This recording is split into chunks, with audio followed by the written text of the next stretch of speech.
এটা কি মুথের বাড়ি? না, এটা মধুর বাড়ি না। আপনি তো চিনলাম না। যে আমি ঢাকা থেকে আসছি, মোয়ের ক্লাসমেট। আমার নাম মাহিন। কার কাছে আসছো তুমি? মোর কাছে, তাই না? মোর সাথে তোমার দেখা হইব না, যাও গো তুমি। তুমি যেখান থেকে আসছো সেখানে চলে যাও তো বাবা, যাও যাও।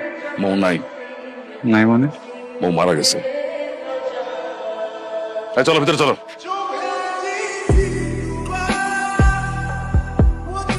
পোলারা দেখো বৃষ্টিতে ভিজা কেমন শীতে কাঁপতাছে, আমার না খুব খারাপ লাগতেছে। তোমার খারাপ লাগতেছে, আমি কি করবো? একটা মেয়ে মারা গেছে শোনার পরে বেহায়ের বলে দাঁড়ায় আছে।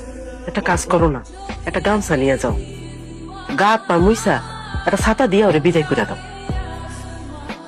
এই তুমি কি পাগল হয়ে গেছে? এই বৃষ্টিতে দাঁড়া দাঁড়ায় ভিজলে কি তোমার কাছে মৌ চলে আসবে? তুমি মৌরে পায়ে যাবা? ও বুঝছি। এই ধরো, এই 500 টাকা রাখো, রাখো, হাত ধরো। তো বাজারের পাশে বাস স্ট্যান্ড আছে, সেখানে যাও গিয়ে গাড়ি তুই টাকা চলে যাও। মোর কি হয়েছিল? মৌর কি হয়েছিল সেটা আমারও জিজ্ঞেস করতেছো কেন? মৌরে যা জিজ্ঞেস করো। আপনি আমাকে বলবেন মোর কবরটা কোথায়?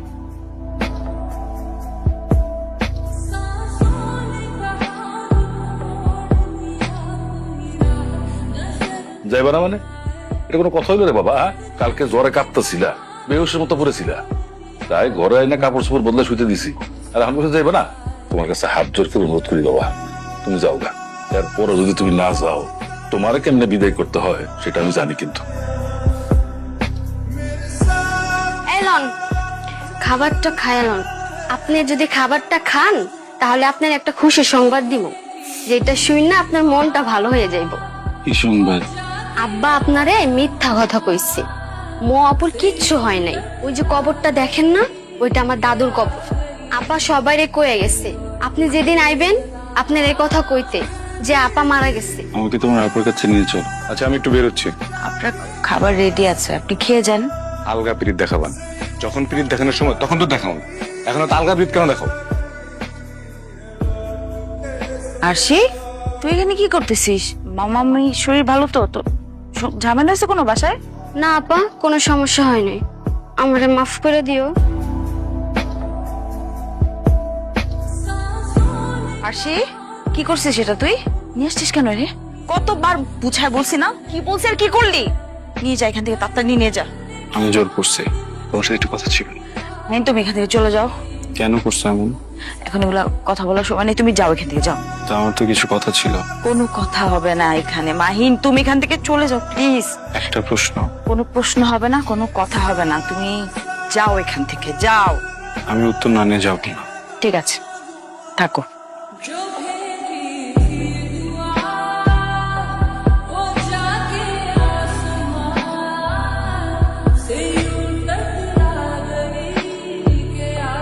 মাহিন, আল্লাহর ওয়াস্তে তুমি এখান থেকে চলে যাও, পাগলামি করো না। যে কোনো সময় কিন্তু চলে আসবে, বুঝছো? অনেক বড় ঝামেলা হয়ে যাবে।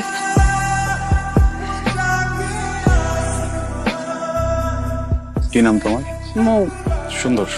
তুমি তো অনেক লক্ষ্মী, শান্ত, সুন্দর, এই জন্য তোমাকে ভালো লাগছে।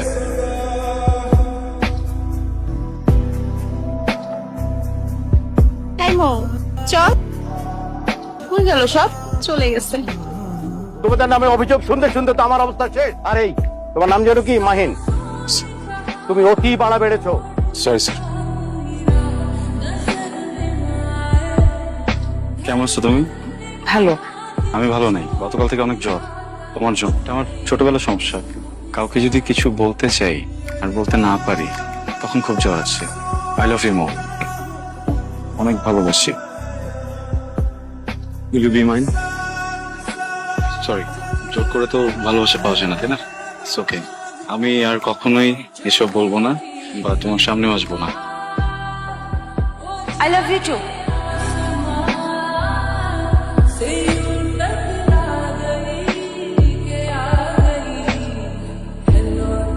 তুমি প্রমিস করো যে তুমি আর কখনো কোনো মারামারি, গ্যাঞ্জাম, কোনো ঝামেলার মধ্যে যাবে না।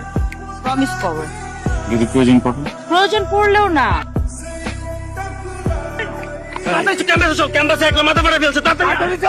মাহিন, আজকে না প্লিজ। আঙ্কেল, মাহিনের সাথে তো আসলে যোগাযোগ করতে পারছি না। ওর শরীরের কি অবস্থা এখন? মাহিনের শরীরের খোঁজ তোমার আর না নিলেও চলবে মো। তোমাদের মতো মেয়েকে আমি খুব ভালো করে চিনি। তোমাদের একটাই টার্গেট থাকে যে ঢাকায় এসে একটা বড় লোকের ছেলেকে যে কোনো ভাবে হোক পটানো, তারপর Thailand, Singapore, Europe, America, Dubai. তোমাদের মতন মেয়েদের জীবনের লক্ষ্য তো একটাই, টাকা। তুমি গ্রাম থেকে উঠে এসে আমার ছেলেকে তুমি পটিয়ে ফেলবে, আর আমি বুঝবো না তোমার উদ্দেশ্য। Very sad. বাইরে আমার 4টি পালা কুকুর দাঁড়িয়ে আছে, তুমি যদি ওদের খাবার হতে না চাও তাহলে আজ এক্ষুনি তুমি এই শহর ছেড়ে চলে যাবে। আর কখনো তুমি মাহিনের সাথে যোগাযোগ করার চেষ্টা করবে না। যদি করো তাহলে শুধু তুমি না, তোমার জ্ঞাতি গোষ্ঠী সহ, তোমার মামার বাড়ির সবাইকে সহ একদম মাটির 3 হাত নিচে আমি গেড়ে দেব। উপস্থিত মুরব্বী আমরা, আপনারা তো সবই শুনলেন, সবই জানলেন, আর ওরা শাস্তি তো দেওয়া হয়েছে অনেক। আমি বলতে চাইছিলাম কি, বাইরের মানুষ এবার ওরা আমরা বিদায় করে দিই, ছেড়ে দিই ওরা।